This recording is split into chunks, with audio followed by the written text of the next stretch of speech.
Hello world and welcome to Bipey Fox, and the episode today is going to be called The Mind of the Life and Soul, and this is my mate Millie, please. Hello. Hi Millie, how are you, please? I'm alright, mate. It's late night in Australia. What time actually is it in Oz? It's late. I'm a bit of an old granny these days. It's 7 p.m. Okay, so it's 7 p.m, so it's about 8 minutes past 7 there and about 8 minutes past 10 here in the morning. Yeah. So the time difference has been something that's been easy for me to work out because I live abroad, but everyone back home still doesn't quite understand that I'm in front of time. Right. So do you want to explain a little bit about Australia? Yeah. So I moved here I moved to Sydney about 3 years ago, and I now work for a company called Budgie Smuggler. Cool. Which is essentially selling Speedos to every shape and body around the world. Oh, cool. We primarily don't like selling to, we don't discriminate, but we don't force six-packs. We prefer cushion around the bushing because, it can become quite uncomfortable staring at someone in Speedos if they have a six-pack and a lot going on. So, yeah, that's basically what I do over here. Get to talk to loads of people in the shop, or taking budgies to the street is kind of my role, which is awesome. Taking budgies to the street, what does that mean? So, like, selling smugglers, we call them, smugglers around Australia at the moment, obviously, because the world is in the place where we are. Don't know if you know, but in Australia, we're actually not allowed to leave. So, Leave Australia, is that? So even Australians, yeah. So you have to get exemption, and those that are getting exemption is just like, you have to get, I heard the other day someone getting it after 8 goes, and it was because their mother had died or something horrendous like that. So we're pretty gnarly at the moment. Are you saying you can't leave Australia, or you can't leave your house? What's the deal?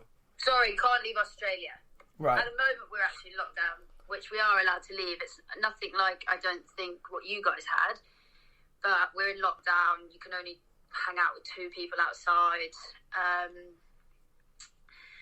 Gyms are closed, but outdoor exercise is okay, which in Australia isn't actually as horrible as it would be in the UK. It's not as cold.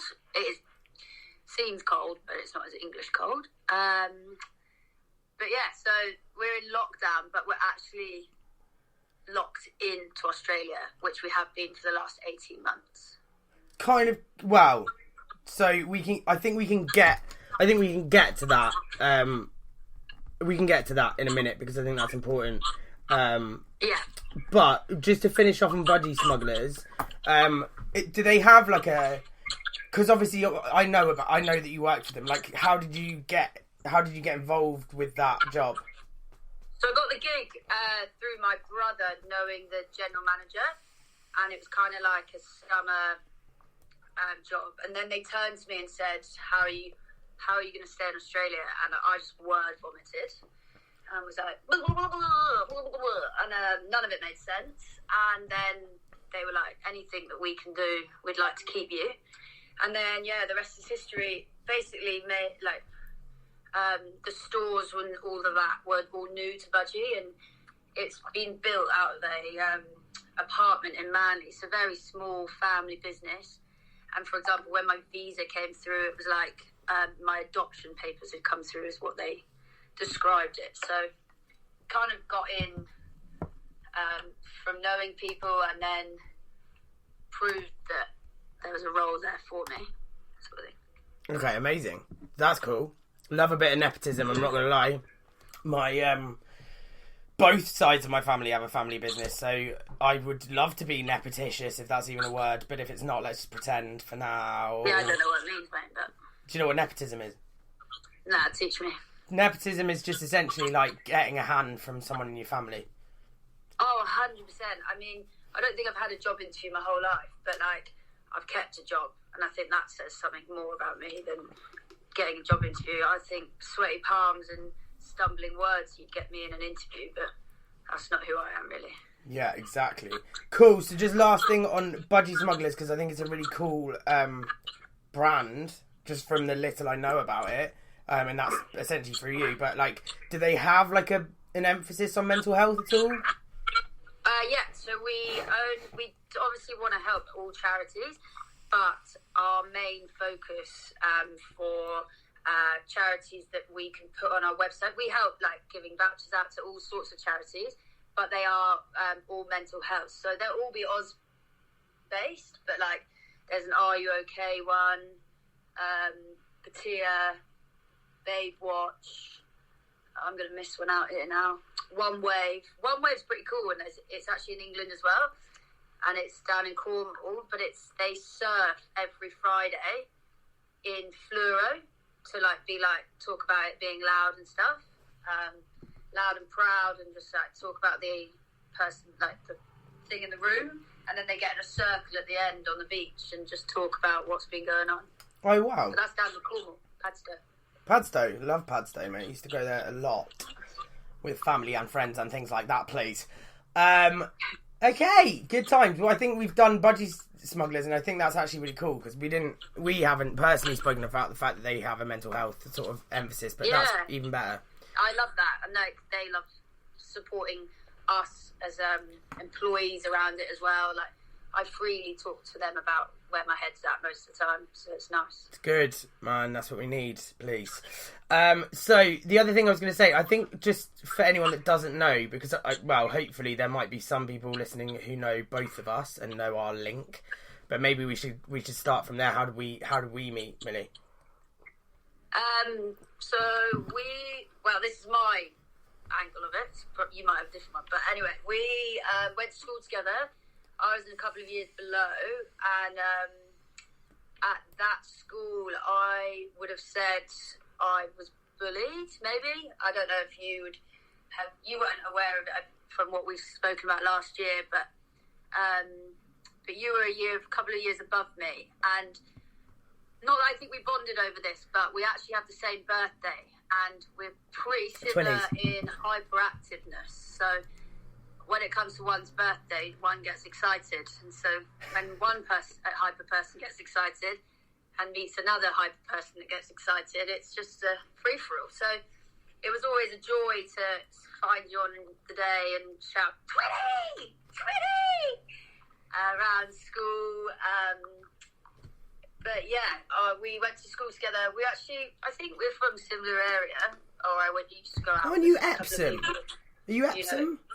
No, I was Farnham, but I used to hang out in Cobham. Yes. Well, there's a big old link there, isn't there, Millie? Legends. But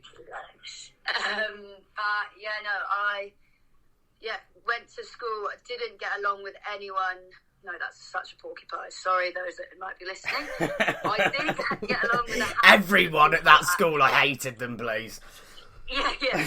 I did get along with a handful of people at the school, but I probably didn't know what was going on in my head at the time. So I then became the problem, and I was the issue because I was the one who was having something going on. No one else was being affected by my mood or how I struggled in certain situations. So therefore, the only thing that was in each situation was me. So what was that? I had a couple of mates, but I probably didn't appreciate them until I left. Sadly, one passed away at the start of this year, and he would have been one of my best friends. So really, that was terribly sad. But I'm sorry to hear that, Millie. I had a lot of friends in your year through sport, which is my outage, how I become happy. And then yourself, but your year just understood me. I think I don't know what. I can't put my finger on why it was easier to communicate with your year than it was my year, but it was definitely a nice release. Am I allowed to know that there was? Yeah, go for it. I mean, as we sort of said before, like there's no problem in you mentioning the school name or names, but if you wanted to mention names and you're worried that they might sort of listen and not appreciate, then maybe just change the name. It doesn't matter. Yeah. Well, like Gemma in your years, she was like always so like, Mills, come in, like come hang out with me or something, and I'd just be like, okay, I'm not a weirdo, or like, oh, there's got to be something good in me. Whereas the boys, it was a group of boys in D House, who just used to bang me down. And I look back now, and if I could say something to like my 14 or 15-year-old self, it's like, and God, I'm not saying it gets easier. Like, I'm 29 and I still have slight issues with people, but you definitely don't. I used to go to rock bottom thinking it was the be all and end all, that one boy told me that I was like Ricky Hatton. And obviously I reacted like Ricky Hatton. So I didn't help the situation whatsoever. But it was really nice when having people there that didn't make you feel like a freak, or my confusion was gone when I hung up and saw people like yourselves and the girls, whereas like with my year I just didn't understand why I didn't fit in, and I had to fit in. But whereas I look back now and I'm like, you don't have to fit in with everyone. Yeah, I could have just been happy with those that I was hang around with. And actually I probably should apologise for most of them, because I've got like a couple of girls in that year. One of them I still speak to through social media, which is an amazing thing. Brought us back together. I probably just didn't give her the amount of time or day because I was so worked up about why these boys, like, and it was because I was giving them the reaction they wanted, but damn it. Yeah, at that school was the first time when I first started to realise I didn't have that chilled reaction or mindset that everyone seemed to have around me. And I think that's so important to note, because no one had that. They were just acting, you know. And 100%. I wanted to pull back. There's lots of things I want to speak to you about what you've just said, but one of the things as well, which is sort of a bit off the cuff, I'm never claiming that I'm not. But one of the things that was funny that I thought when you were talking was like, we bonded on like a hyperactivity level, and that's what's funny about this, is that I'm not hyper right now and neither are you, but we could probably quite easily tap into it. Do you know what I mean? That was just one thing that I thought was funny. There's two extremely hyperactive people having quite a level-headed normal conversation, which is not... 100%. Do you know what I mean?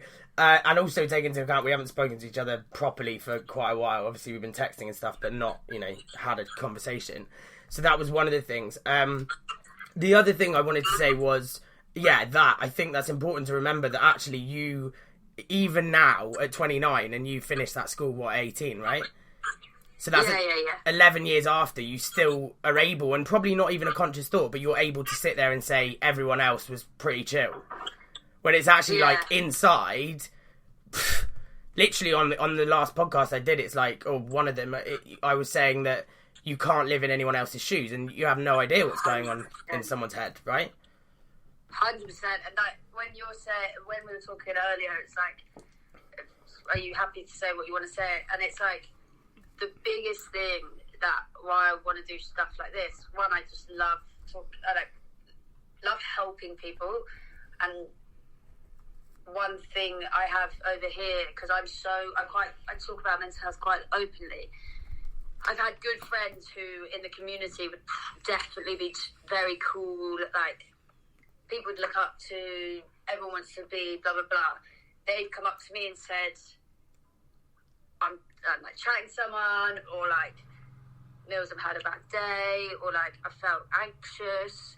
I had that people talk about that big bus feeling, when like your chest tight and it just comes over you like a ton of bricks. And like people come to me to talk about it, and I just think that's just, I'm really grateful, because I think we all suffer. Whether I actually said to someone the other day, so this is my ADHD jumping from conversation to conversation, but I said to someone the other day, I'm actually grateful that I've suffered from anxiety since I was about 15 or longer, but known about it since I was 15, because we've gone through a global pandemic, which is absolutely mental.